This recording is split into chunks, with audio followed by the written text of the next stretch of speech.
We're going to keep this inspiration going, okay? There's another young person who is inspiring others with his bravery. A 15-year-old Pennsylvania teen named Tamar Boggs. Now, since stopping a kidnapping in progress, he's rightfully being hailed a hero, and as it turns out, he was just following his intuition. And so I saw this suspicious car, and I looked into the passenger seat. It was a little girl, and I said, I think that's her. And so we followed it for about 5 minutes, and then we noticed that it was her. And so we chased it for like 15 minutes, chased the car for 15 minutes. 15 minutes he followed this car on his bike. That's the little girl. Eventually, the driver was spooked enough to push her out of his car, so Boggs then brought her all the way back to the police so she could be reunited with her mom. Now, everybody's so excited about this.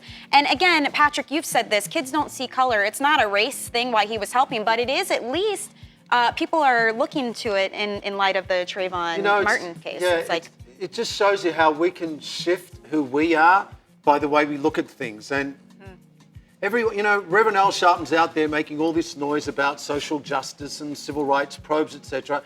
And here is this one kid who doesn't see color. He sees human life, and he recognizes how precious it is.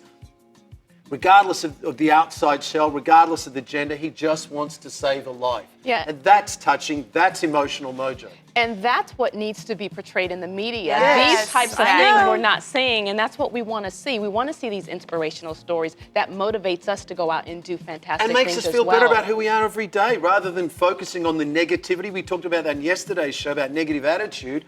Shift the way you look at the world. Look for the good things. it's really Absolutely. cool, too. Like, you watched that interview, we played a little clip. I mean, it goes on for a couple minutes, but then you see the footage of everybody thanking him and hugging him and kissing him, and he almost beautiful. looks like he's in shock, like, whoa, I was just trying to Like, help this is out. just something I would do every day because it's just, it's a no-brainer. There's This something is in what that I do, innocence. this is who I am, and I didn't even think twice about it. Yeah. Right. That's the definition of a hero. He's willing to put himself in danger, and he or she never ever thinks about the reward. When he or she gets rewarded, she goes, wow, I wasn't expecting that. And he said he carried her at first on his shoulders. He was riding his bike, and he realized that wasn't that How safe. So he beautiful carried is her that? all the way back, and like she didn't want to go out of his arms. And it's a cool story, I Because she think. clings to someone that just saved him, and Yeah. she felt that the love and warmth that comes from his heart that has nothing to do with skin color. Yeah, it's a great story.